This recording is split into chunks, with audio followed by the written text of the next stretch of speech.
अस्सलामुअलैकुम students, welcome to chemistry सीखो। Coordination compound की ये 7th वीडियो है और इस वीडियो में हम लोग डिस्कस करेंगे आइसोमेरिज्म इन कोऑर्डिनेशन कंपाउंड्स के बारे में। यानी हम यहाँ देखेंगे किस तरह के आइसोमेरिज्म किसी भी कॉम्प्लेक्स में या किसी भी कोऑर्डिनेशन कंपाउंड में होते हैं। देखिए, आपको बता दूं कि ये वीडियो हो सकता हो थोड़ी सी लंबी हो जाए, क्योंकि कोऑर्डिनेशन कंपाउंड जो है वो स्ट्रक्चरल आइसोमेरिज्म और स्टीरियो आइसोमेरिज्म दोनों को शो करता है। तो दोनों कैटेगरी को हम लोग अलग अलग स्टडी करेंगे। तो वीडियो को आप एंड तक देखिएगा ताकि आपको सारी बातें समझ में आ सकें। साथ ही साथ जब आप पढ़ रहे हो तो आप नोट्स को भी बनाते चलिएगा ताकि जब रिवाइज करें तो आपको आसानी हो। तो चलिए स्टार्ट करते हैं हम लोग। सबसे पहले हम बात करते हैं स्ट्रक्चरल आइसोमेरिज्म की। तो हम सबको पता है कि स्ट्रक्चरल आइसोमेरिज्म क्या होता है।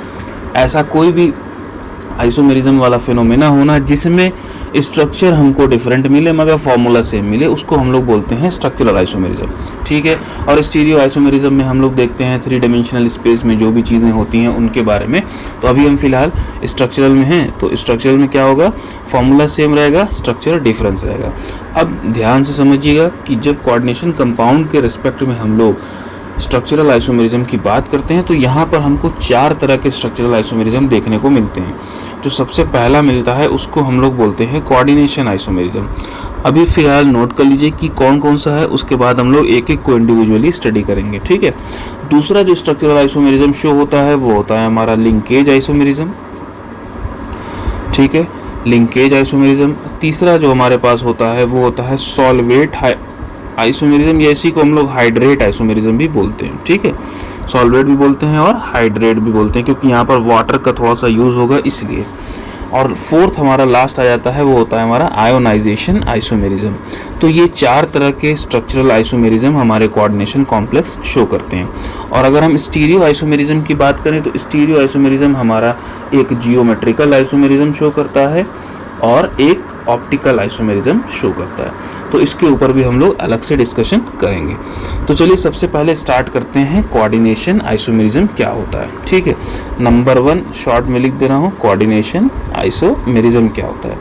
देखिए, कोऑर्डिनेशन आइसोमेरिज्म जो होगा कॉम्प्लेक्स कंपाउंड में या कोऑर्डिनेशन कंपाउंड में, वो तब शो होता है, तब पॉसिबल होता है जब पॉजिटिव और नेगेटिव आयन जो कि साल्ट बना रहे हैं कॉम्प्लेक्स का, उसमें जो है लिगेंड का डिस्ट्रीब्यूशन डिफरेंट हो। जैसे फॉर एग्जांपल मान लीजिए, थोड़ा सा डेफिनेशन में टेक्निकल टर्म्स में ऐसे सिंपली समझिए कि कोऑर्डिनेशन आइसोमेरिज्म तब होगा जब लिगेंड या सेंट्रल मेटल एटम जो है वो बिना कोऑर्डिनेशन नंबर या ऑक्सीडेशन स्टेट को चेंज किए लिगेंड्स को चेंज कर ले।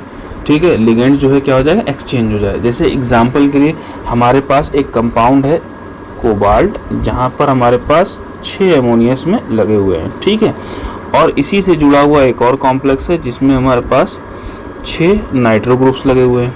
ठीक, अब इस कंपाउंड में होगा क्या कि देखिए, यहाँ पर कोबाल्ट पे यहाँ 6 कोऑर्डिनेशन नंबर है और क्रोमियम पर भी 6 कोऑर्डिनेशन नंबर, क्योंकि ये दोनों जो है यानी एमोनिया और नाइट्रो ग्रुप, ये दोनों क्या हैं, ये दोनों मोनोडेंटेट लाइगेंड। तो इस पर चार्ज कितना होगा, +3, और इस पर चार्ज कितना होगा, +3। और कोऑर्डिनेशन नंबर की बात की जाए तो इसका भी कोऑर्डिनेशन नंबर 6 होगा और इसका भी कोऑर्डिनेशन नंबर 6 होगा। अब मैंने क्या बताया, कोऑर्डिनेशन आइसोमेरिज्म कब अराइज होता है, जब लिगेंड्स जो क्या करते हैं या सेंट्रल मेटल एटम एक्सचेंज कर लेते हैं अपने लिगेंड्स को। देखिए होगा क्या, अमोनिया जो है यहाँ से यहाँ आ जाएगा और नाइट्रो यहाँ से यहाँ चला जाएगा। तो ऐसे सिनेरियो में क्या होगा, एक्सचेंज हो रहा है। तो होगा क्या, यहाँ पर हमारे पास जो एमोनिया है वो 5 बचेगा और एक NO2 आ जाएगा। इसी तरह अगले वाले में क्या होगा, यहाँ पर हमारे पास जो NO2 है वो 5 बचेगा और एमोनिया जो है वो क्या आ जाएगा, 1 हो जाएगा। इस तरह से ये इंटरचेंज होते रहते हैं। तो इसको हम लोग बोलते हैं कोऑर्डिनेशन आइसोमेरिज्म होना। ठीक है, मतलब बेसिकली क्या हो रहा है, लिगेंड्स एक्सचेंज हो रहे हैं। अब इसमें सिर्फ यही एक पॉसिबिलिटी नहीं है, ये पॉसिबिलिटी तब तक पॉसिबल है, सॉरी यहाँ पे मैंने कोबाल्ट लिख दिया, ये क्रोमियम होगा, तब तक पॉसिबल है जब तक कि ये जो कोबाल्ट है इससे सारे नाइट्रो न लग जाएं और क्रोमियम से सारे एमोनिया न लग जाएं।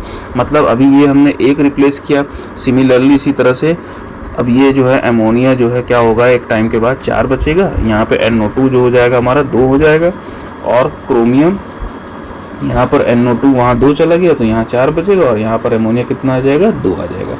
ठीक है, ये चलता रहेगा तब तक चलता रहेगा जब तक कि NO2 यहाँ पे जो है 6 ना हो जाए और क्रोमियम के साथ एमोनिया जो है ये 6 ना हो जाए। अब ज़रा ध्यान से देखिए, लिगेंड भी एक्सचेंज हुआ है और सेंट्रल मेटल एटम भी एक्सचेंज हम कह सकते हैं, ठीक है, क्योंकि कोबाल्ट के साथ इनिशियली एमोनिया लगा हुआ था, लेकिन अब जो है नाइट्रो ग्रुप लगा हुआ है, और क्रोमियम के साथ इनिशियली नाइट्रो ग्रुप लगा हुआ था, तो अब यहाँ पे एमोनिया लगा हुआ है। तो इस तरह से ये जो है शो होता है हमारा कोऑर्डिनेशन आइसोमेरिज्म।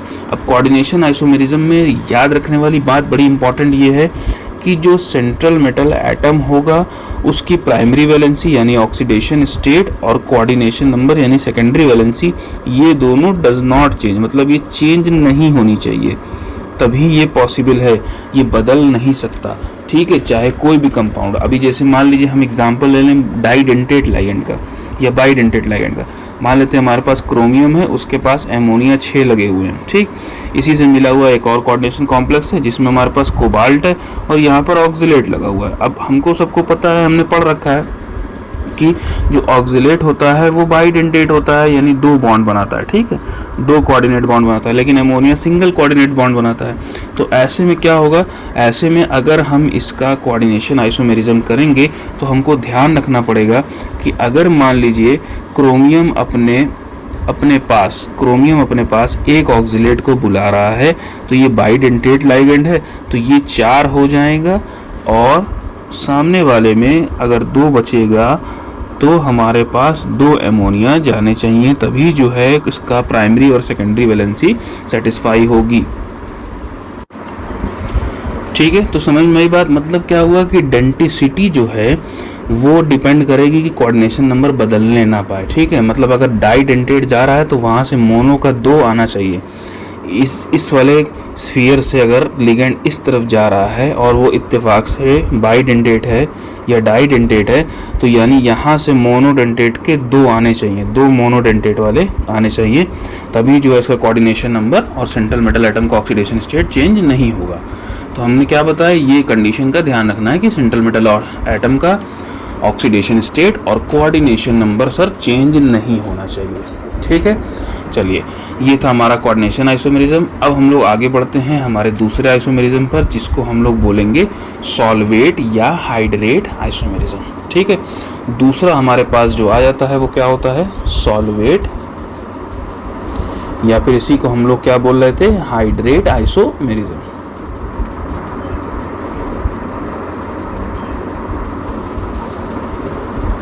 ठीक है। अब सॉल्वेट और हाइड्रेट आइसोमेरिज्म की डेफिनेशन कैसे होगी, सिंपल समझ लीजिए कि कोई भी ऐसा कंपाउंड है जहाँ पर water as a ligand present है, तो वहाँ पर वाटर जो है सॉल्वेंट मॉलिक्यूल की तरह निकल सकता है क्रिस्टल लैटिस में, ठीक, मतलब ऐसे कह लीजिए कि फ्री सॉल्वेंट मॉलिक्यूल होता है क्रिस्टल लैटिस में, और वाटर जो है बाहर की तरफ जा सकता है, अंदर की तरफ आ सकता है, ताकि वो एक तरह से समझ लीजिए कि जब क्रिस्टलाइज हो तो जो crystallization of water of crystallization होता है उसको चेंज कर सकता है, ठीक है। और अगर यही सिनेरियो एराइज होता है वाटर सॉल्वेंट के साथ तो उसको हम हाइड्रेट आइसोमेरिज्म बोलते हैं। देखिए, ऐसा कंपोजिशन सेम रहे मगर जो सॉल्वेंट का मॉलिक्यूल हम ले रहे हैं वो लिगेंड की तरह प्रेजेंट रहे या फिर बाहर चला जाए, काउंटर आयन के बाद चला जाए, ताकि जो है क्या हो सके, क्रिस्टल लैटिस में जब वो क्रिस्टलाइज हो तो फ्री सॉल्वेंट की तरह प्रेजेंट हो। इसको हम लोग बोलते हैं सॉल्वेट आइसोमेरिज्म होना। और अगर वाटर सॉल्वेंट है तो इसको हम लोग बोलेंगे क्या, हाइड्रेट आइसोमर। इसकी थोड़ी सी डेफिनेशन आप नोट कर लीजिए क्योंकि ये थोड़ा सा कॉम्प्लेक्स है डेफिनेशन, फिर से मैं बता देता हूँ। देखिए, कंपाउंड्स साथ साथ नोट कर लिए तो आसान होगा। Compounds which have same composition, isomerism है तो कंपोजिशन सेम होगा ही, जो चेंज आएगा वो किस में आएगा, बट डिफर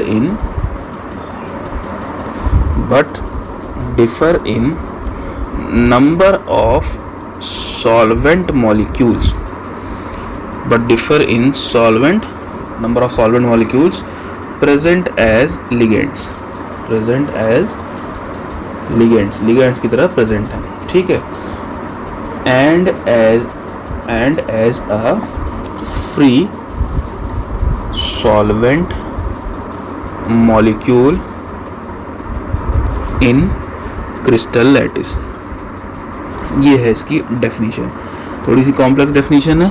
अगर मान लीजिए इफ सॉल्वेंट इज वाटर, वैसे हमारी बुक में वाटर सॉल्वेंट को ही रिस्पेक्ट में लिया है, तो इफ सॉल्वेंट इज वाटर तो इसी आइसोमेरिज्म को हम लोग हाइड्रेट आइसोमेरिज्म बोलेंगे, वरना सॉल्वेट बोलेंगे। ठीक है, देखिए जब इसका एग्जाम्पल आप देखेंगे ना तभी समझ में आएगा। ठीक है, अच्छा हाँ, यहाँ ख्याल रखना है कि हाइड्रेट आइसोमेरिज्म हो रहा है तो वाटर एज अ लिगेंड होना कंपलसरी है, वाटर का एज अ लिगेंड होना कंपलसरी, यानी एक्वा होना चाहिए। ठीक है, और उसके साथ साथ वाटर ऑफ क्रिस्टलाइजेशन भी होना चाहिए, तभी जो है ये हम लोग करा सकते हैं।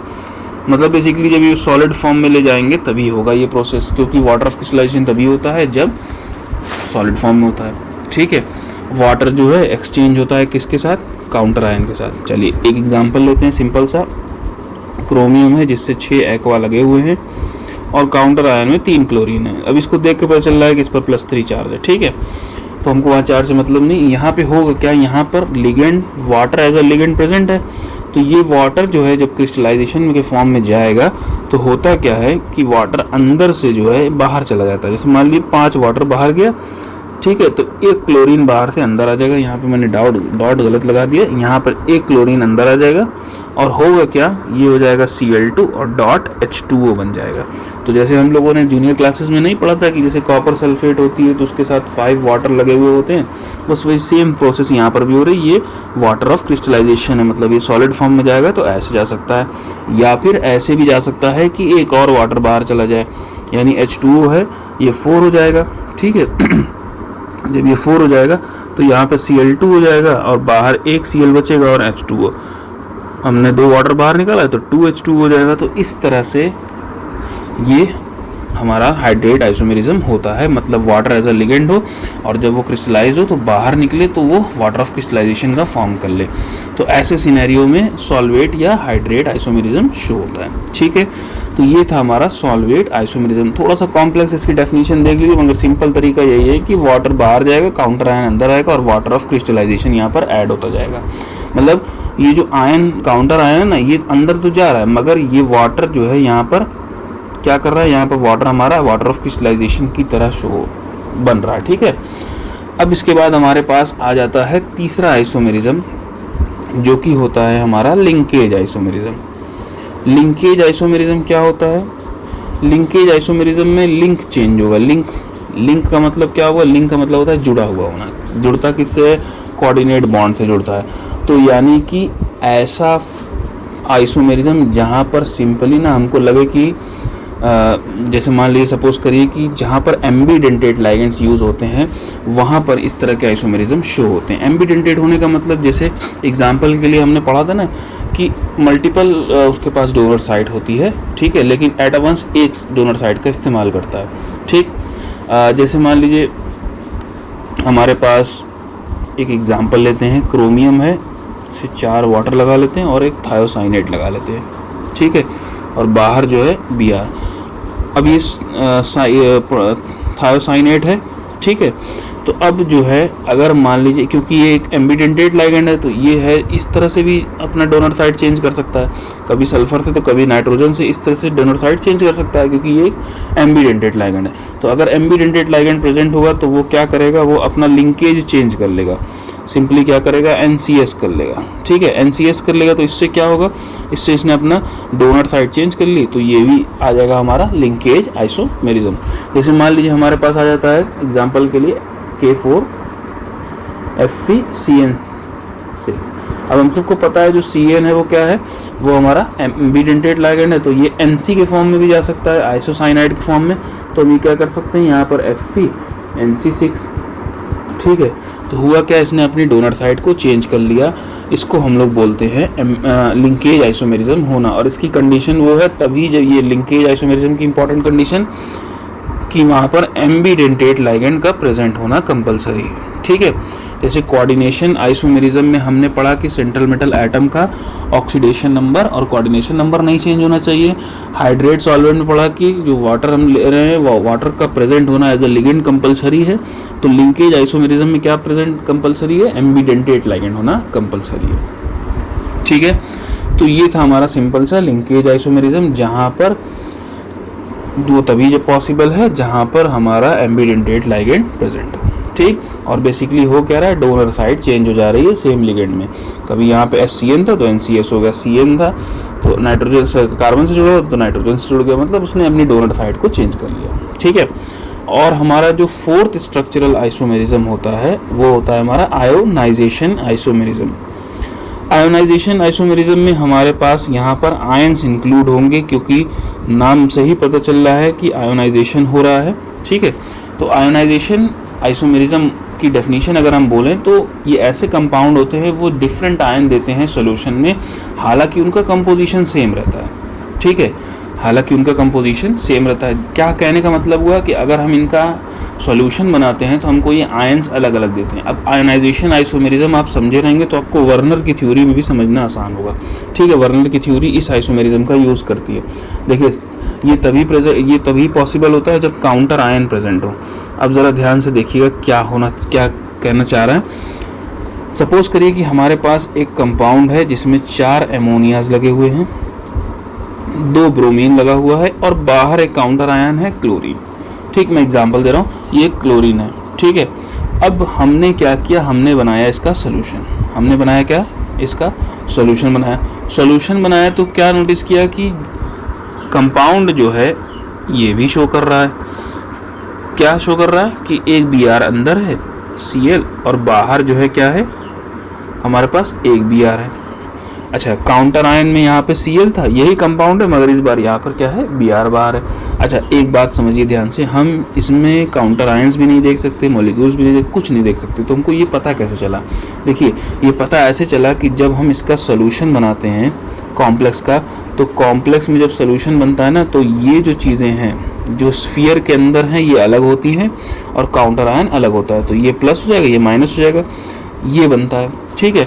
सिमिलरली इसकी भी अगर हम जब सोल्यूशन बनाएंगे तो ये क्या बनेगा, CONH3 BrCl, ये स्फीयर हो गया और ये हमारे पास ब्रोमीन अलग हो गया, ठीक।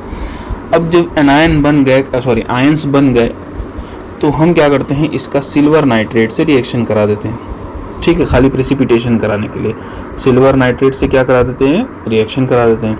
अब सिल्वर नाइट्रेट क्या करता है, सिल्वर नाइट्रेट इस क्लोरीन को रिप्लेस कर लेता है, ठीक है। क्लोरीन को जब रिप्लेस कर लेगा तो ये प्रोडक्ट बना लेता है AgCl, और यहाँ पर क्या प्रोडक्ट बना लेगा, क्योंकि काउंटर आयन Br है, हम सबको पता है स्फीयर के अंदर कुछ डिस्टर्बेंस नहीं होगी, बाहर ही हो सकती है काउंटर आयन के साथ, तो यहाँ पर ये बना लेगा AgBr। अब जो AgBr होता है उसका कलर जो होता है वो पेल येलो होता है, ठीक है, हल्का सा पीला होता है। और सिल्वर क्लोराइड का जो कलर होता है वो वाइट होता है, ठीक। तो अब जब वाइट प्रेसिपिटेट बना, दैट मीन्स कि काउंटर आयन क्या था, क्लोरीन था। और अगर पेल येलो प्रेसिपिटेट बन रहा है, दैट मीन्स कि काउंटर आयन क्या है, ब्रोमीन है। तो इससे पता चल रहा है कि यहाँ पर जो काउंटर आयन और लिगेंड में एक्सचेंज हो रहा है, मतलब यहाँ से ये बाहर आ रहा है और ये वाला अंदर जा रहा है। तो इस तरह के जो आयोनाइजेशन होती है उसको हम लोग बोलते हैं आयोनाइजेशन आइसोमेरिज्म, ठीक है। बात समझ में आई आपको? क्या हुआ कि काउंटर आयन से अंदर के लिगेंड क्या हो गए, एक्सचेंज हो गए, और जब हमने उनका प्रेसिपिटेशन किया, यानी हमने उनका फर्दर रिएक्शन करा के प्रेसिपिटेट बनाया, तो हमको प्रेसिपिटेट जो है वो डिफरेंट कलर के देखने को मिले, जो हमको सजेस्ट कर रहा है कि जो लिगेंड है वो काउंटर आयन के साथ एक्सचेंज कर रहा है या मतलब चेंज हो जा रहा है, ठीक है।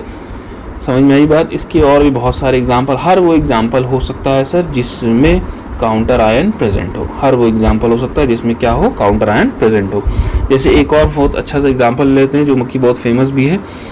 हमारे पास मान लीजिए कोबाल्ट का एक कंपाउंड है, हमने यहाँ पे एमोनिया ले लिया 5 और एक सल्फेट ले लिया, ठीक है, और बाहर जो लगाया वो Br लगाया। तो इसमें होगा क्या कि एमोनिया जो है, क्योंकि एमोनिया आयनाइज नहीं हो सकता इसलिए ये अंदर ही रहेगा, ये हिलेगा नहीं, ब्रोमीन हिलेगा, बाहर चला जाएगा सल्फेट, ठीक है। हम सिंपली क्या करेंगे, हम इसका जो है सिल्वर नाइट्रेट के साथ रिएक्शन करा देते हैं। इसका भी सिल्वर नाइट्रेट के साथ नहीं, इसका हमने करा दिया बेरियम क्लोराइड के साथ रिएक्शन, ठीक है। जब हमने रिएक्शन कराया तो यहाँ पर बन जाएगा प्रोडक्ट सिल्वर ब्रोमाइड और यहाँ पर बन जाएगा बेरियम सल्फेट। अब बेरियम सिल्वर ब्रोमाइड बना तो इसका जो कलर होता है वो पेल येलो कलर होता है, और बेरियम सल्फेट जो होता है इसका वाइट प्रेसिपिटेट होता है। अगेन हमको पता चल गया कि सेम कंपाउंड, मगर जो काउंटर आयन थे वो एज अ लिगेंड के फॉर्म में आ गए और जो लिगेंड था वो एज अ काउंटर आयन के फॉर्म में आ गया। तो यानी यहाँ पे आयनाइजेशन में एक्सचेंज हुआ। तो इसको हम लोग बोलते हैं आयोनाइजेशन आइसोमेरिज्म होना।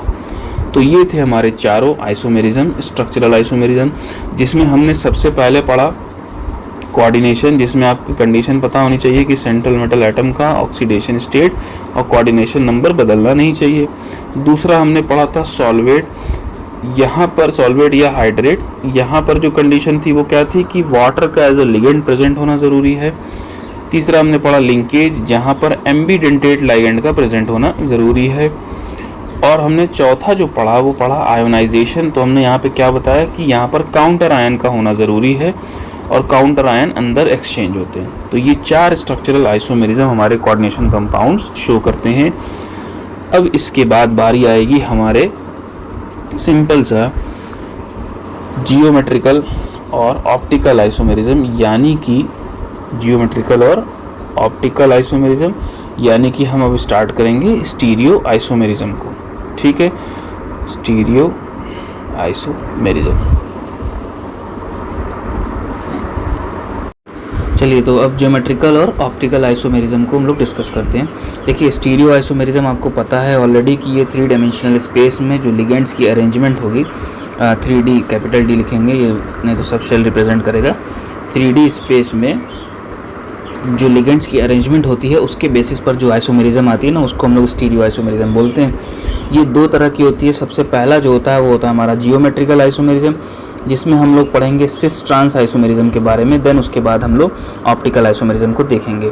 तो जियोमेट्रिकल आइसोमेरिज्म में आपको पता होना चाहिए कि जो भी ligands around the central metal atom arrange होते हैं, उनकी जो पोजीशन होती है ना, उसके ऊपर ये हमको आइसोमेरिज्म फिनोमेना देखने को मिलता है, ये वाला। ठीक, कंडीशन ये है, इंपॉर्टेंट कंडीशन, कि हेट्रोलेप्टिक कॉम्प्लेक्स होना कंपलसरी है।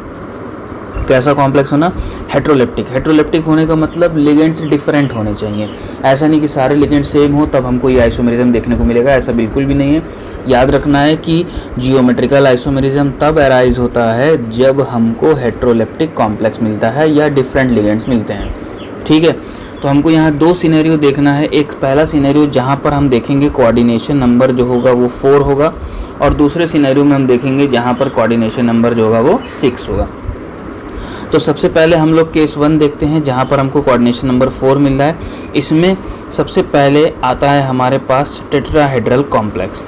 ठीक है, कोऑर्डिनेशन नंबर 4 में पॉसिबिलिटी है एक टेट्राहेड्रल कॉम्प्लेक्स की, जहाँ पर मेटल लिगेंड एक आउटसाइड ऑफ द प्लेन और एक inside of the plane ligands इस तरह से लगे हुए हैं। ठीक है, टेट्राहेड्रल कॉम्प्लेक्स में ध्यान रखिएगा, ये कोई भी जियोमेट्रिकल आइसोमर को मैं शॉर्ट में GI लिख देता हूँ, ये किसी भी तरह का GI नहीं शो करता है। ठीक है, जो टेट्राहेड्रल कॉम्प्लेक्सेस होते हैं वो जियोमेट्रिकल आइसोमेरिज्म नहीं शो करते हैं, चाहे सेम हो लिगेंड चाहे ना हो। ठीक है, ऐसा नहीं होता है। तो किस में होगा? तो कोऑर्डिनेशन नंबर 4 में हम जो दूसरा टाइप का कॉम्प्लेक्स होता है जिसको हम लोग बोलते हैं स्क्वायर प्लेनर कॉम्प्लेक्स। तो स्क्वायर प्लेनर कॉम्प्लेक्स जो होगा ये हमारा जियोमेट्रिकल आइसोमेरिज्म शो करता है, वो भी हेट्रोलेप्टिक कंडीशन में, मतलब हमको यहाँ पर लिगेंड्स अलग अलग देखने को मिलेंगे। मान लेते हैं ये हमारा मेटल हो गया और ये हमारा लिगेंड्स हो गया जो कि सेम प्लेन पर है, क्योंकि स्क्वायर प्लेनर कॉम्प्लेक्स है तो चारों जो होंगे सेम प्लेन पर होंगे। ठीक है, अब इसका जो अल्टरनेट फॉर्म बनेगा वो कुछ ऐसा बनेगा कि A जो है इसके सामने आ जाए और B ऐसे हो जाए। ठीक, तो इस तरह की कंडीशन, मतलब सेम ग्रुप सेम साइड, तो इसको हम लोग बोलते हैं सिस, और इस तरह से अपोजिट साइड जाता है तो इसको हम लोग बोलते हैं ट्रांस। तो स्क्वायर प्लेनर कॉम्प्लेक्स में हमको सिस ट्रांस आइसोमेरिज्म देखने को मिलता है। अगर हम डेफिनेशन देखें ना, तो जब एंगल बिटवीन द लिगेंड जो है वो 90 डिग्री हो तो वो सिस फॉर्म होता है। मतलब यहाँ पे जो एंगल्स होंगे वो 90 डिग्री हों सेम लिगेंड के बीच में, तो सिस फॉर्म, और सेम लिगेंड के बीच में जो एंगल हो अगर 180 डिग्री हो जाए तो हम उसको बोलते हैं ट्रांसफॉर्म। यहाँ पर एक कंडीशन ये भी ध्यान रखिएगा कि जो A और B है वो मोनोडेंटेट लाइगेंड है, यानी एक एक बॉन्ड बना सकता है।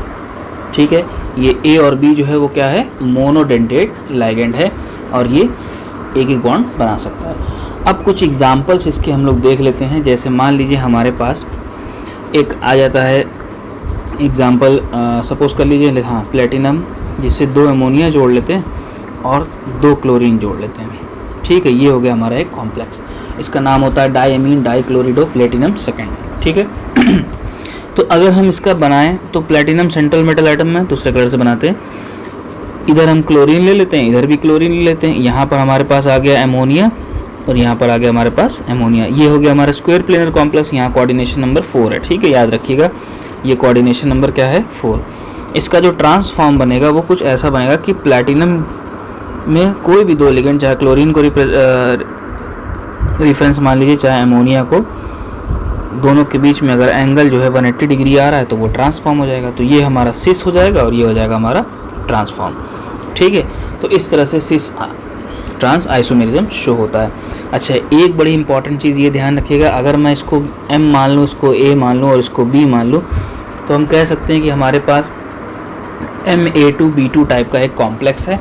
और अगर हम इसका जियोमेट्रिकल आइसोमर देखें तो इसका दो जियोमेट्रिकल आइसोमर्स हमको देखने को मिलेंगे, एक ये वाला, एक सिस वाला और दूसरा ट्रांस वाला, ठीक है।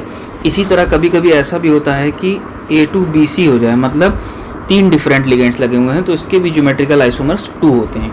इसी तरह अगर हमारे पास चारों अलग अलग हों, जैसे मैं ऐसे कह दूं ABCD, तो इस तरह का अगर हमारे पास कॉम्प्लेक्स आ रहा है तो इसमें जो हमको ज्योमेट्रिकल आइसोमर्स मिलेंगे वो 3 मिलते हैं। और एक और स्पेशल कैटेगरी ले लेते हैं जहाँ पर हमारे पास AB है, यानी ये डाइडेंटेट लाइगेंड है, तो इसके भी हमको क्या मिलते हैं, सिस ट्रांस आइसोमर 2 मिलते हैं।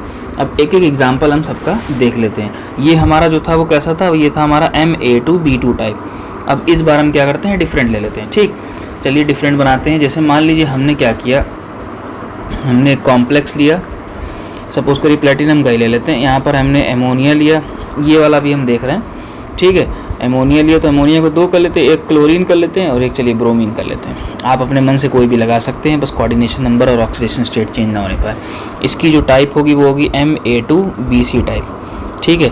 अगर आप इसका आइसोमर बनाएंगे तो आपको क्या देखने को मिलेगा, प्लेटिनम यहाँ पर सेंट्रल मेटल एटम, ठीक है। हम क्या करते हैं, जो सेम है हमारे पास उनको एक तरफ कर लेते हैं और डिफरेंट वालों को अलग अलग, इधर ब्रोमीन इधर क्लोरीन, 2 सेम लिगेंड बीच में 90 डिग्री, तो सिस।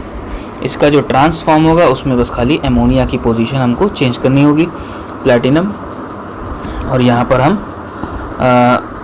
एमोनिया कर लेते हैं और इधर हम ब्रोमीन कर लेते हैं और इधर हम क्लोरीन कर लेते हैं। अच्छा, एक छोटी सी एक और इम्पॉर्टेंट बात, यहाँ पर ना ये जो लाइंस हम बना रहे हैं इसमें ऐसे एरो बनाई जाती है क्योंकि यहाँ ये कोऑर्डिनेट बॉन्ड बन रहा है, ठीक है।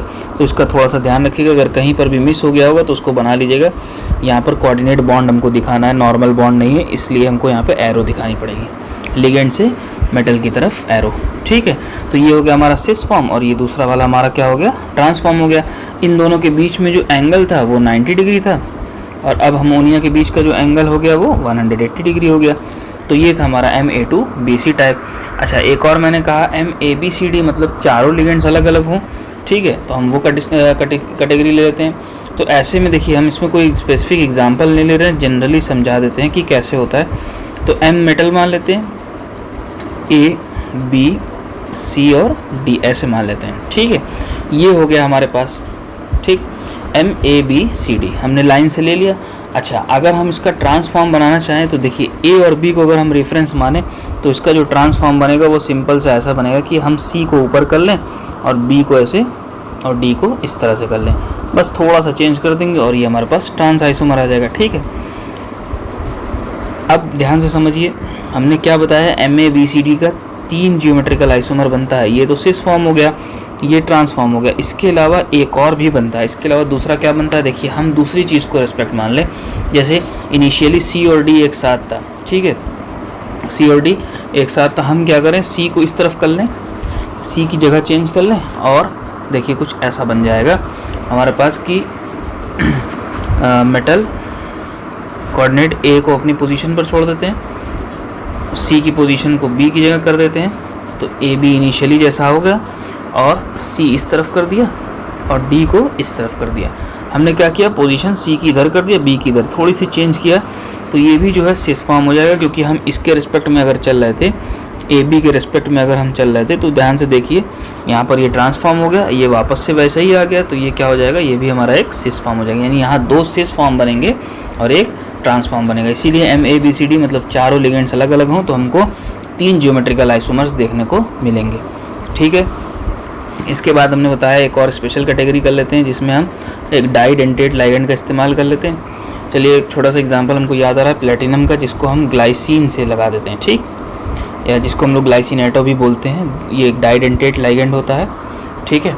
अब सपोज़ करिए हमारे पास यहाँ पर प्लेटिनम है और यहाँ पर हमने ग्लाइसिनेटो बना लेते हैं NH2, उसमें C डबल बॉन्ड होगा, एक CH2 होगा और एक C डबल बॉन्ड हो और ये ऑक्सीजन माइनस रहता है। यहाँ से एक लोन इससे बनता है कोऑर्डिनेट बॉन्ड और एक ऑक्सीजन से बनता है। तो मैंने ऐसे कर लिया। अब इसी की एक फ़ोटोकॉपी इधर बना दीजिए। तो ये हो जाएगा हमारा सिस फॉर्म। ट्रांसफॉर्म बनाना है इसका ट्रांसफॉर्म बनाना बहुत आसान है। आप सिर्फ प्लेटिनम को NH2 CH2 C double bond O minus, यहाँ से आया है एक बॉन्ड, एक इधर से, अब इधर O माइनस कर लेते हैं, फिर C double bond O CH2 और यहाँ पर NH2 लोन पेयर, ठीक है। ज़रा ध्यान से देखिए, डोनर साइड दो सेम अगर एक साथ हो, दो डोनर साइड सेम हो तो हमारे पास यहाँ 90 डिग्री का एंगल है। अब ये डोनर साइड इधर NH2 और इधर NH2 हो गए, तो यहाँ पर जो एंगल बना वो 180 डिग्री का हो गया। तो ये जो होगा हमारे पास क्या हो जाएगा, ये हो गया हमारे पास ट्रांसफॉर्म और ये वाला हो गया सिस फॉर्म। मतलब donor side same, donor side एक ही साइड हो। ये डाइडेंटेट लाइगेंड या बाइडेंटेट लाइगेंड है, ठीक है। डाई बाई दोनों में से कुछ भी कर लीजिए, उसे बाइडेंटेट ही कहा जाता है, बाइडेंटेट लाइगेंड है, ठीक। तो दोनों का जो डोनर साइड है वो सेम साइड होगा, तो ये हो जाएगा हमारे पास सिस फॉर्म। और दोनों डोनर साइड अपोजिट साइड चले जाएं, यानी 180 डिग्री का एंगल दे दें बीच में, तो ये कितना हो जाएगा, ये हो जाएगा हमारा ट्रांसफॉर्म। तो कुछ इस तरह से हम लोग ज्योमेट्रिकल आइसोमर्स को बनाते हैं कोऑर्डिनेशन नंबर जब 4 होता है तब। इसी तरह से सिमिलरली हमको कोऑर्डिनेशन नंबर 6 में भी करना होता है। कोऑर्डिनेशन नंबर 6 जो होता है ना, वो मोस्टली जो है जो कॉम्प्लेक्स बनाता है उसको हम लोग बोलते हैं ऑक्टाहेड्रल कॉम्प्लेक्स, ठीक है।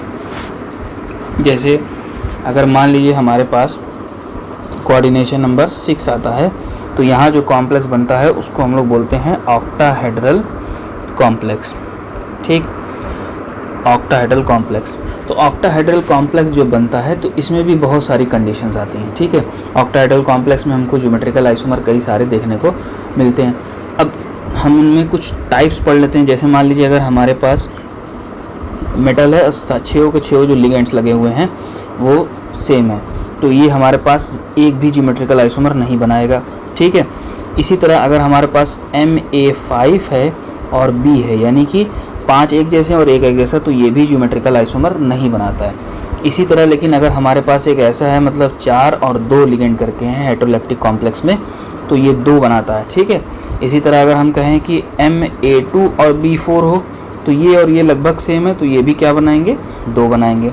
इसी तरह अगर मैं बाइडेंटेट को इसमें इंक्लूड कर दूं, जैसे मान लीजिए हमारे पास आ गया AA2 B2, तो यहाँ जो AA है ये हमारा क्या है, बाइडेंटेट लिगेंड है, ठीक है। AA जो है हमारा क्या है, बाइडेंटेट है, तो बाइडेंटेट है तो यहाँ पर ये भी जो है 2 बनाएगा। इसी तरह इसका जस्ट उल्टा अगर हम मान लेते हैं, सपोज करते हैं कि हमने क्या किया, AA जो डाइडेंटेट है वो तो सेम रखा, BC कर लिया, मतलब जो ये वाला लिगेंड था इसको डिफरेंट कर दिया, तो ये भी जो है 2 ज्योमेट्रिकल आइसोमर बनाएगा। यहाँ पर जो ABC ये मैं लिख रहा हूँ, ये सिर्फ लिगेंड को रिप्रेजेंट कर रहा है, ठीक है। चलिए एक एग्जांपल से देख लेते हैं। जैसे मान लीजिए हमारे पास एक कंपाउंड है CONH3, 4 NH3 लगा हुआ है, 2 Cl2 लगा हुआ है। इसका हम लोगों ने पढ़ा था अभी कुछ पहले, ठीक है। ये हमारे पास है, इसे +4 लगा लेते हैं, क्योंकि बाहर भी एक काउंटर आयन होना चाहिए, वरना इसकी कोबाल्ट पे जो है ऑक्सीडेशन स्टेट सेम नहीं आएगी। +3 आनी चाहिए, अभी +2 ही आ रही है, तो बाहर एक काउंटर आयन लगेगा। तो काउंटर आयन को छोड़ देते हैं, अभी हम स्ट्रक्चर ड्रॉ करते हैं, ठीक। ऑक्टाहेड्रल कॉम्प्लेक्स, तो हमने पहले पॉलीहेड्रन में पढ़ा था कि एक अबव द प्लेन, एक बिलो द प्लेन, बाकी ऑन सेम प्लेन, ठीक है। तो हम क्या करेंगे, हम जो है अगर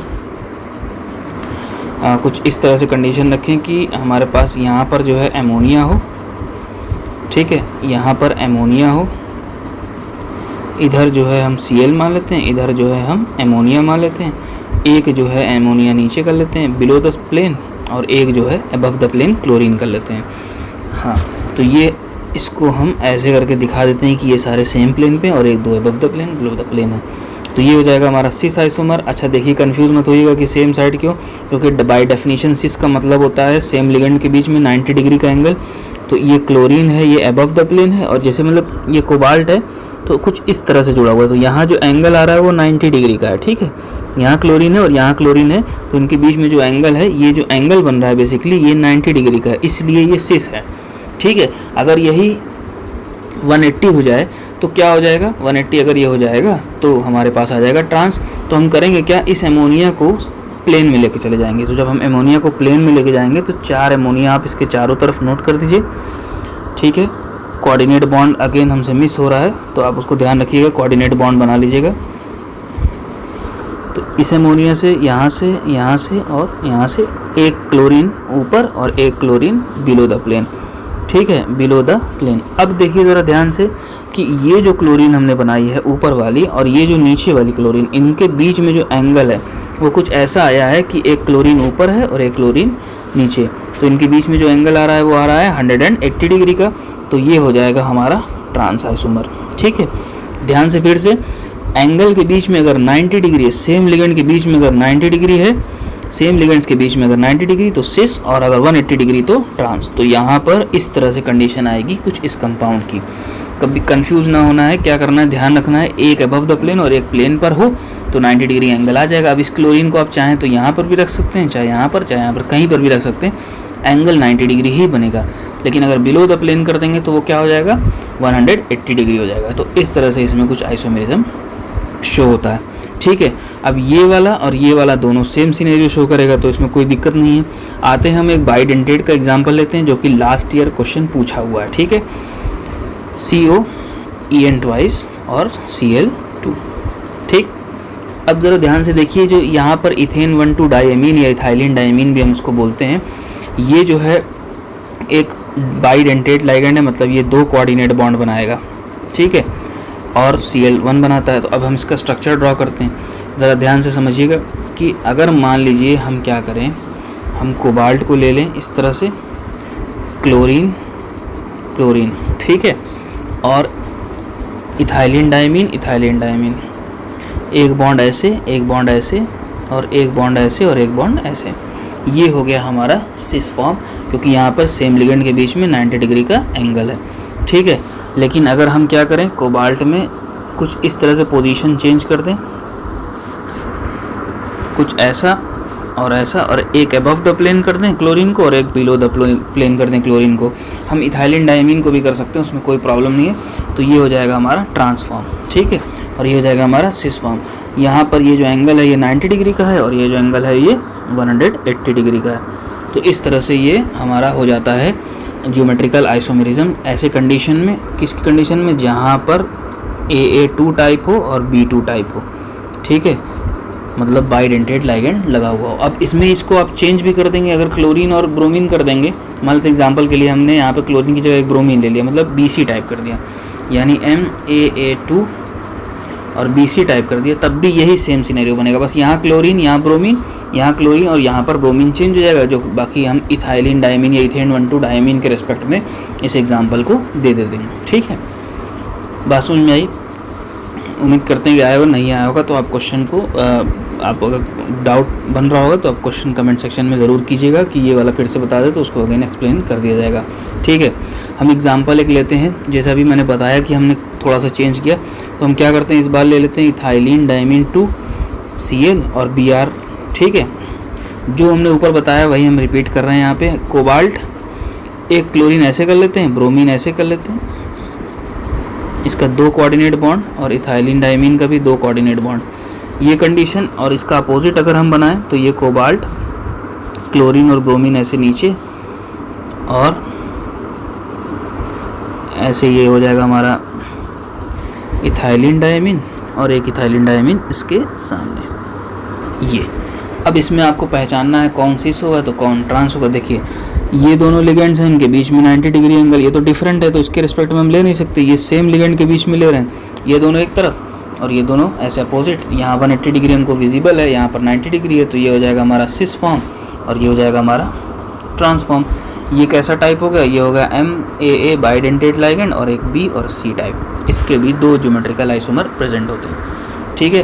तो ये जो ट्रिक मैंने यहाँ पर मेंशन की थी ऊपर, ये वाली, इसको याद कर लीजिएगा, तो इससे जो है हमको बनाने में आसानी हो जाएगी। ये जो ट्रिक है पूरी इसको, ठीक है। तो इससे हम जियोमेट्रिकल आइसोमर को ड्रॉ कर सकते हैं। अब इसके बाद एक और इम्पॉर्टेंट आता है जिसको हम लोग फैक मर आइसोमेरिज्म बोलते हैं। फैक और मर आइसोमेरिज्म, ठीक है। ये कहाँ राइज होता है? ये भी कोऑर्डिनेशन नंबर 6 में राइज होता है। ये स्पेशल टाइप का आइसोमेरिज्म है, ठीक है। ये राइज होता है ऐसे सिनेरियो में जहाँ पर MA3B3 टाइप हो। MA3B3 का मतलब 3 लिगेंड्स लगे हुए हों, सब मोनोडेंटेट हों और सेम हो, ठीक है। तो मर बोलते हैं जिसको तो हम लोग मेरीडियोनियल, ठीक है। मर का मतलब होता है मेरीडियोनियल और फैक का मतलब होता है फेशियल, ठीक है। देखिए नाम से बेटर होगा जब हम एग्जाम्पल करते हैं तो समझ में आ जाएगा कि किसको फैक बोलना है और किसको मेरीडियोनियल बोलना है, ठीक। देखिए वैसे तो मेरीडियोनियल का मतलब ये होता है कि सेम लिगेंड सेम प्लेन पे हो तो हम उसको मेरीडियोनियल बोलते हैं, और सेम लिगेंड डिफरेंट प्लेन पे हो तो उसको हम फैक बोलते हैं, ठीक है, या फेशियल बोलते हैं। कैसे होगा इसका एक बहुत अच्छा एग्जाम्पल हमारे NCERT बुक में लिया हुआ है, वो है कोबाल्ट का 3 अमोनिया लगा दिया है और 3 NO2 लगा दिया है, ठीक है। अब ऑक्टाहेड्रल कॉम्प्लेक्स है, कोऑर्डिनेशन नंबर 6 है, तो इसका ऑक्टाहेड्रल का मतलब कि हमारे पास मेटल इधर 4 लिगेंड ऐसे और एक अबव द प्लेन एक बिलो द प्लेन। तो हम क्या करते हैं, कोबाल्ट लेते हैं, ठीक है। हम इधर जो है मान लेते चलिए NO2 लगा लेते हैं और इधर एक NO2 लगा लेते हैं, इधर NH3 लगा लेते हैं और इधर NH3 लगा लेते हैं, और ऊपर लगा लेते हैं एक NH3 और नीचे लगा लेते हैं एक NO2। अब ज़रा ध्यान से देखिए इसको, समझिए इसको ध्यान से। ये NO2 है, ये NO2 है और ये NO2, चाहे अमोनिया लीजिए चाहे NO2, दोनों में से कोई भी आप ले सकते हैं। हमने क्या बताया कि फेशियल का मतलब होता है, फेशियल का मतलब कि सेम प्लेन पर सेम लिगेंड ना हो। क्या हो? Not in same plane, ligands जो हो वो सेम प्लेन में ना हो। तो नॉट इन सेम प्लेन की अगर हम लोग बात करें तो एक NO2, दूसरा NO2, तीसरा NO2। देखिए ये कुछ ऐसे आसानी के लिए मैं समझाता हूँ। ये चारों जो हैं एक प्लेन पर हैं, ये बिलो द प्लेन है। कुछ ऐसी कंडीशन बन रही है कि ये नीचे है और दो सेम प्लेन पे, तो इसको हम लोग बोलते हैं फेशियल, ठीक है, या फैक आइसोमेरिज्म, ठीक है, या फैक आइसोमर बोलेंगे, आइसोमेरिज्म नहीं बल्कि फैक आइसोमर बोलेंगे, ठीक। इसी तरह से अगर मैं एक और बनाऊं और यहाँ पर अब क्या करूँ मैं कि कोबाल्ट के साथ जो है 3 NO2 एक साथ कर लेते हैं, या 3 अमोनिया भी कर सकते हैं, आपकी मर्ज़ी। NO2 इधर कर लेते हैं, ठीक है। अब हमारे पास एक इधर अमोनिया बचा, एक NH3 इधर बचा और एक NH3 इधर बचा, क्योंकि यहाँ पर मैंने NO2 का लिया है तो NO2 के रिस्पेक्ट में ही ये वाला मैं बना रहा हूँ, ठीक है। ज़रा ध्यान से देखिए होगा क्या, ये NO2 ये वाला, देखिए तीनों आ गए सेम प्लेन पर। ये हमारा प्लेन हो गया, ये तीनों किस पर आ गए? सेम प्लेन पर आ चुके हैं। जब ये सेम प्लेन पर आ गए, सेम लिगेंड्स सेम प्लेन पर आ गए, तो इसको हम लोग बोलते हैं मेरीडोनियल आइसोमर, ठीक है, या मर आइसोमर भी बोलते हैं या मेरीडोनियल भी बोलते हैं। इसमें हुआ क्या, इसमें जो है सेम लिगेंड सेम प्लेन पर हो, सेम लिगेंड सेम प्लेन पर, ठीक है। अब आप अगर अमोनिया के रिस्पेक्ट में लेते तो यहाँ से NO2 को हटाने के बजाय एक NO2 ऊपर कर देते, अमोनिया नीचे ला देते, तब भी हो जाता। जैसे मैं समझा देता हूँ, जैसे कोबाल्ट है, हमने 3 अमोनिया को एक ही प्लेन पर ले लिया, ठीक है, ये तीनों अमोनिया आ गए एक ही प्लेन पर, यहाँ पे NO2 हो गया और ऊपर जो है यहाँ पर चारों को सेम प्लेन में दिखा देते हैं, ये उनका coordinate bond, above the plane NO2 और नीचे NO2। अब ज़रा ध्यान से देखिए, यहाँ पर मैं अगर अमोनिया को देखूँ तो अमोनिया जो है वो भी हमारा फेशियल है, और अमोनिया के रिस्पेक्ट में ये वाला हमारा क्या है, मेरीडोनियल है, ठीक, क्योंकि यहाँ पे तीनों अमोनिया जो है किस में आ गए, ये अमोनिया के रिस्पेक्ट में है, ये भी ध्यान दीजिएगा, ठीक है। अमोनिया के रिस्पेक्ट में, स्पेलिंग शायद गलत हो रही है, NH3 के रिस्पेक्ट में ये जो है हमारा क्या है, मेरीडोनियल आइसोमर है। तो इस तरह से हम लोग यहाँ पर, ये स्पेशल केस होता है कोऑर्डिनेशन नंबर 6 में फैक मर आइसोमेरिज्म का, तब अराइज होता है जब 3 लिगेंड सेम लगे हुए होते हैं और तीनों मोनोडेंटेट होते हैं। तो अब समझ में आ गई होगी बात, सेम प्लेन पर सेम तीनों लिगेंड सेम प्लेन पर आए, जो भी आप इसमें A को चाहे लीजिए चाहे B को लीजिए, सेम प्लेन पर आए तो क्या होगा, मेरीडोनियल, और एक बिलो द प्लेन चला जाए तो फेशियल, ठीक है। तो ये होता है हमारा जियोमेट्रिकल आइसोमर का पूरा पार्ट। अब इसके बाद आता है ऑप्टिकल आइसोमेरिज्म। तो ऑप्टिकल आइसोमेरिज्म को हम लोग आगे डिस्कस करेंगे। तो ऑप्टिकल आइसोमेरिज्म की अगर हम लोग बात करें तो ऑप्टिकल आइसोमेरिज्म, ऑप्टिकल आइसोमेरिज्म हम लोगों ने पहले भी पढ़ रखा है। इसमें क्या होता है, इसमें जैसे कार्बन के टर्म्स में पढ़ा था कि चारों वैलेंसी डिफरेंट हो, जो उनकी मिरर इमेज बन रही हो वो non super imposable mirror image हो, ठीक है। और ऑप्टिकल आइसोमेरिज्म वो होते हैं जो प्लेन पोलराइज लाइट को अपोजिट डायरेक्शन में यानी क्लॉकवाइज या एंटी क्लॉकवाइज बेंड करते हैं। फिर हम उनको आइडेंटिफाई ऐसे करते हैं कि उनकी mirror image non super imposable हो, कायरलिटी शो हो रही हो, या उनके पास ऑप्टिकल सेंटर हो, या उनकी जो इमेजेस हैं वो एक दूसरे के ऊपर सुपर इम्पोज ना हो। दो तरह के होते हैं, डेक्स्ट्रो और लीवो फॉर्म, ठीक है। इसको हम लोगों ने क्लास 11th में सारी चीज़ें पढ़ रखी हैं, ठीक है। डेक्स्ट्रो और लीवो फॉर्म होता है, और ये सिर्फ और सिर्फ कोऑर्डिनेशन नंबर 6 में ही पाया जाता है, जनरली कॉमनली पाया जाता है कोऑर्डिनेशन नंबर 6 में, कोऑर्डिनेशन नंबर 4 में नहीं पाया जाता, ठीक है। तो मैं सारी चीज़ें फिर से बता देता हूँ ऑप्टिकल आइसोमेरिज्म, क्योंकि आप क्लास 11th में पढ़े होंगे तो आप भूल भी गए हो सकता हो। देखिए, ऑप्टिकल आइसोमेरिज्म हम उनको बोलते हैं जिनमें जो प्लेन पोलराइज्ड लाइट, जैसे मान लीजिए नॉर्मल लाइट है, इसमें जो फील्ड वेक्टर्स होते हैं वो चारों तरफ होते हैं, ठीक है। इसको हम लोग ना किसी मीडियम के थ्रू, स्पेसिफिकली निकोल प्रिज्म वगैरह के थ्रू पास करते हैं, तो बाकी सारे जो वेक्टर्स होते हैं वो हट जाते हैं, बस खाली एक बचता है, जो लाइट होती है वो पोलराइज्ड हो जाती है, मतलब सिंगल प्लेन बचता है उसमें, ठीक है। तो सिंगल प्लेन बचता है। अब इसको हम कंपाउंड के सैंपल से पास करते हैं, कंपाउंड के सैंपल से जब पास करते हैं तो ये या तो क्लॉकवाइज बेंड होती है या एंटी क्लॉकवाइज या एंटी क्लॉकवाइज बेंड होती है। क्लॉकवाइज बेंड होती है तो इसको हम लोग डेक्स्ट्रो बोलते हैं, एंटी क्लॉक बेंड होती है तो इसको हम लोग लीवो बोलते हैं, या इसको प्लस से रिप्रेजेंट करते हैं, इसको माइनस से रिप्रेजेंट करते हैं, ठीक। तो कंपाउंड का दो तरह का ऑप्टिकल नेचर होता है, या तो वो प्लेन पोलराइज्ड लाइट को क्लॉकवाइज बेंड करे या एंटी क्लॉकवाइज बेंड करे, ठीक है, एंटी क्लॉकवाइज। तो एंटी क्लॉकवाइज बेंड करेगा तो उसको लीवो रोटेटरी कंपाउंड बोलते हैं, क्लॉकवाइज बेंड करेगा तो उसको डेक्स्ट्रो रोटेटरी कंपाउंड बोलते हैं, ठीक है। क्योंकि मैं इसको जल्दी जल्दी बता रहा हूँ इसलिए क्योंकि आपने इसको ऑलरेडी पढ़ रखा है।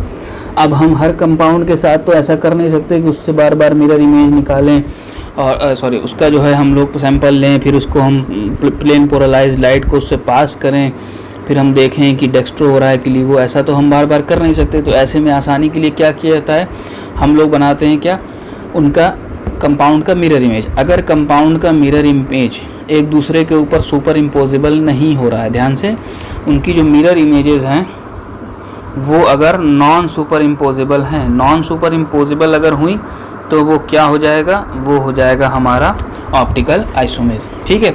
या हम ऐसे कह सकते हैं कि optical isomers are defined as the mirror images that can not be superimposed on one another, और इसको हम लोग इनेंशियोमर्स के नाम से भी जानते हैं।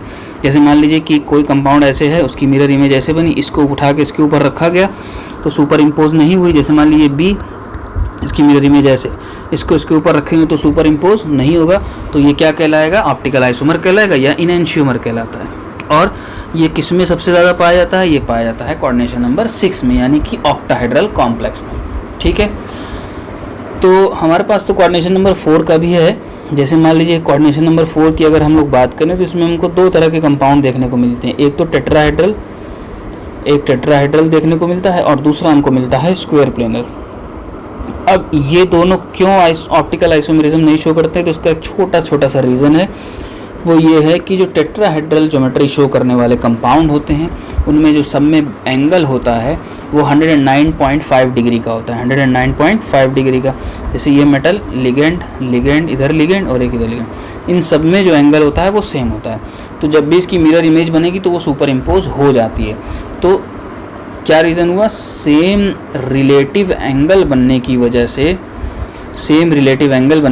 से टेट्राहेड्रल जो है कोऑर्डिनेशन नंबर 4 में टेट्राहेड्रल शो नहीं करता ऑप्टिकल आइसोमेरिज्म, ठीक है। स्क्वायर प्लेनर की बात करें तो लिगेंड्स 4 लिगेंड लगे हुए हैं वैसे। अब यहाँ पर ना प्लेन ऑफ सिमेट्री आ जाती है, प्लेन ऑफ सिमेट्री जब भी आ जाएगी तो वो क्या हो जाएगा, मिरर इमेज सुपर इम्पोज हो जाती है। तो प्लेन ऑफ सिमेट्री नहीं आनी चाहिए, जैसे यहाँ पे लाइन खींचें तो सेम लिगेंड से एक साइड हो जाएंगे तो उसमें नहीं हो पाएगा, ठीक है। तो ऐसे सिनेरियो में ये दोनों जो हैं क्या करते हैं, ऑप्टिकल आइसोमेरिज्म शो नहीं करते हैं। टेट्राहेड्रल एंगल की वजह से नहीं शो करता और स्क्वायर प्लेनर सिमेट्री की वजह से नहीं शो करता।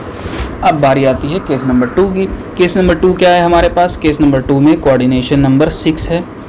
कोऑर्डिनेशन नंबर 6 यानी ऑक्टाहेड्रल कॉम्प्लेक्स। अब ऑक्टाहेड्रल कॉम्प्लेक्स भी कई टाइप के शो होते हैं, ठीक है। मैं इनको जनरल फॉर्म में रिप्रेजेंट करूँ, जैसे हो गया MA4B2 हो गया, या MA4BC हो गया, ठीक है, या MA3B3 हो गया, सी मैंने लिख दिया इसको 3, या फिर अगर हम लोग कहें तो MA3B2 हो गया, और एक और ले लेते हैं C हो गया, या MA3BCD कर लेते हैं, ठीक है, या हम कर लेते हैं MA2B2C2, या हम ऐसे कर लें कि MA2B2C और D कर लेते हैं, ठीक।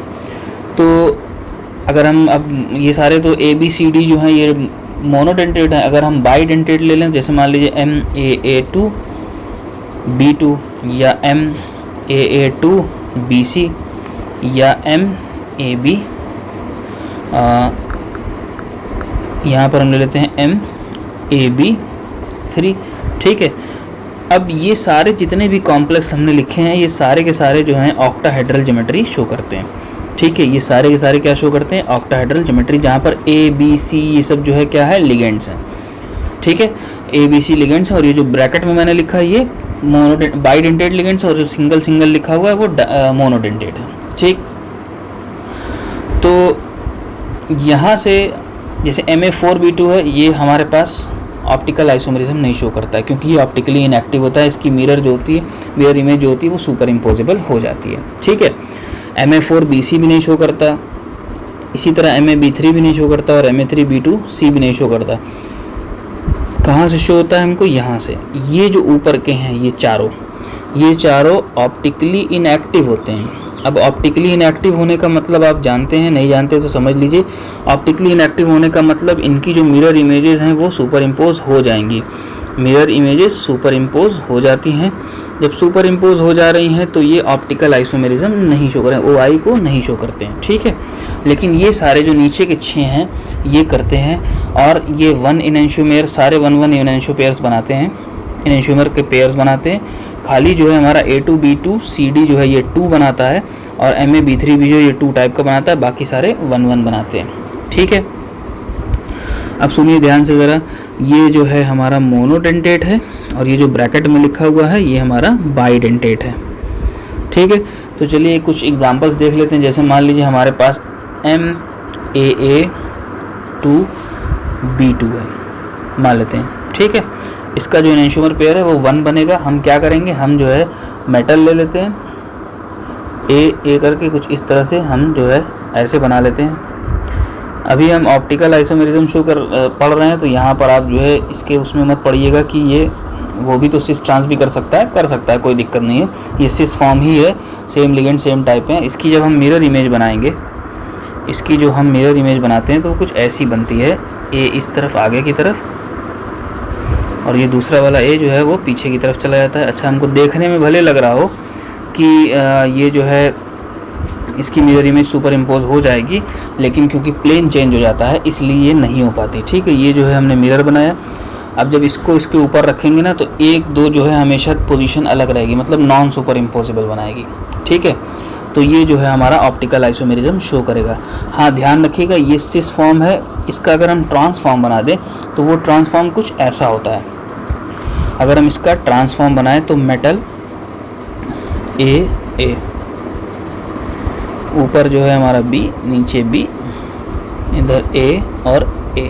अब इसकी आप मिरर इमेज जब भी बनाएंगे तो same to same mirror image ऐसे ही की ऐसी बनेगी। तो इसका जो ट्रांसफॉर्म होगा, यानी MAA2 और B2 टाइप का जो ट्रांसफॉर्म होगा वो कभी भी ऑप्टिकल आइसोमेरिज्म शो नहीं करेगा। ट्रांसफॉर्म ऑप्टिकल आइसोमेरिज्म शो नहीं करेगा क्योंकि उसकी मिरर इमेज सुपर इम्पोज हो जाती है, ठीक है।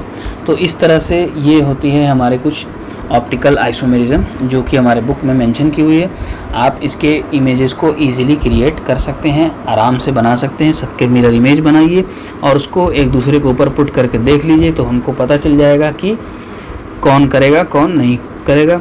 सिंपल तरीका ये जो मैंने ट्रिक लिखी है, इसको अगर आप याद कर लें, इसको अगर आप याद कर लेते हैं सिंपल सा, तो ये जो है हमारा आराम से आपको पता चल जाएगा कि किस कंपाउंड में कौन सी शो हो रही है, ठीक है।